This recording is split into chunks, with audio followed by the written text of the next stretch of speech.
அவ்வளோதான், தக்காளியை முடிச்சாச்சு. இருந்தாலும் சாப்பாட்டில் காரம் இல்லைன்னு வச்சுக்கோங்களேன், சாப்பிட்றதுக்கு வந்து நல்லா இருந்தாலும் காரம் இல்லாதது வந்து ஒரு பெரிய குறையாகவே இருக்கும். அதனால் காரம் இல்லாமல் எப்படி சாப்பிட்றது? காரத்தை கொஞ்சம் சேர்த்துக்குவோம். காரத்திற்காக நீங்கள் ஆவலுடன் எதிர்பார்த்திராத பச்சை மிளகாய், வேறு ஒன்றும் இல்லை. இருங்க, ஒரு 3 பச்சை மிளகா சும்மா சறுக்குன்னு வெட்டி விட்டு நறுக்குன்னு வரேன்.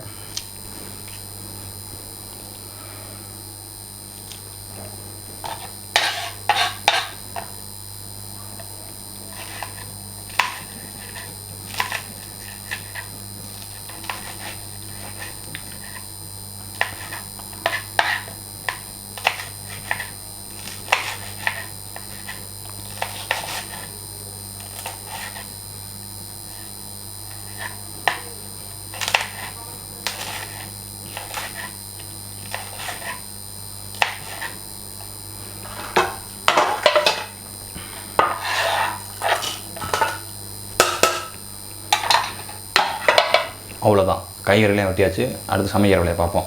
இப்போ அழகான ஒரு பாத்திரத்தை எடுத்துக்கொள்வோம். அது எது போன்ற வடிவமுள்ள பாத்திரம் என்றால் வடசட்டி போன்ற வடிவமுள்ள பாத்திரம். பார்த்துக்குங்க, ஓட்டை இருக்கக்கூடாது.